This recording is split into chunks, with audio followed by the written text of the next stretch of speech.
So now it's my pleasure to introduce today's student speaker representing the university's doctoral graduates. Leili Sadaghiani is receiving her Doctor of Education in Organizational Leadership today. Leili?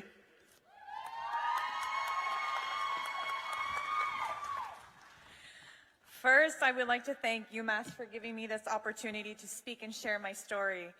Today is important because we're here celebrating one of the biggest milestones that not many do. And I'm about to give away the fact that we're in a doctorate program, so here we go. According to US Bureau, in 2021, 23.5% of the US over the age of 25 held a bachelor's degree, 14.4% held an advanced degree of some sort.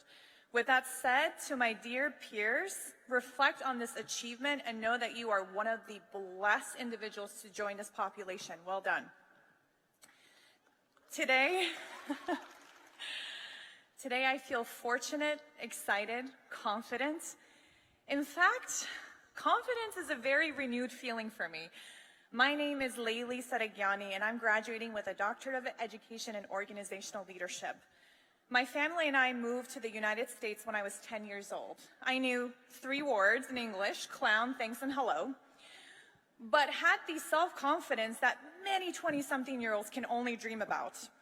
I felt like America is where I belonged and I was going to crush it. Though, life always has other plans for us.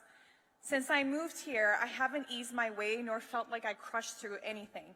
As a foreigner, I didn't have many friends growing up.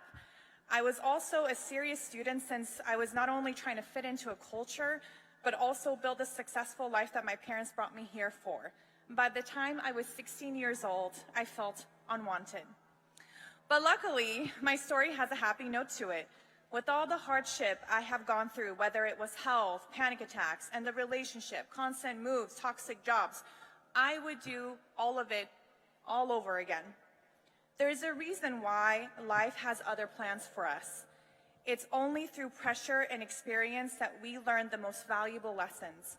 I stand here today knowing that all my so-called hardships were actually what was best for that 10-year-old self that moved to America. I am positive, confident, and strong. I am kind, ambitious, and whole. You go through the rock bottoms, and if you're smart enough, come out more self-aware than you ever have before. So here is my message to my peers. First, failure is not an option, but a pathway to success. Believe in yourself and your capabilities. The myth in today's world is that we go through these so-called life stages. We get to go to college, get married, have children, build a career, and then die. Good news? That's not true.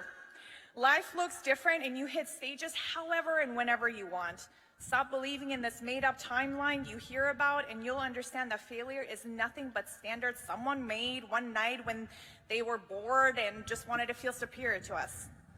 Second, rely on your support team. My mother, father, and sister carried me to so many finish lines. They are patient, kind, and the loves of my life. My teachers also supported me. My 5th grade teacher, Mr. Gowdy, labeled every single item in our classroom so I can learn English. My 6th grade teacher, Mr. Locke, believed in me. He would let me write emails in his computers to my family in Iran. This support followed me all the way to my college, master's, and doctorate programs. Dr. Lee showed compassion in his teaching and believed in my writing. Dr. CMO nurtured me back to myself during one of the hardest years of my life. Lastly, and most importantly, please leave today and think like a student and develop truth-discerning eyes.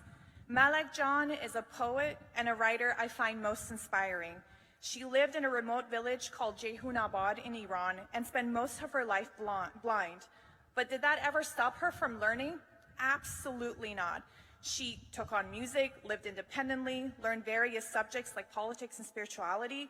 She was a true student of life, and it led her to help the people of her village.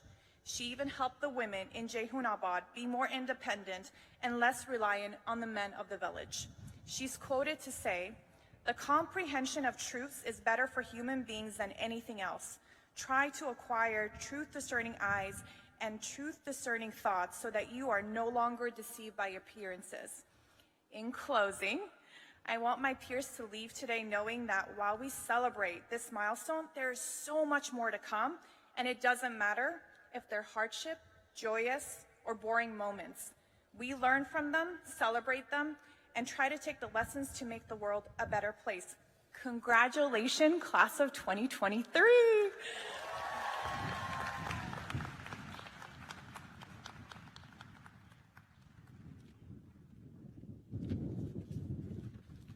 Thank you, Leili.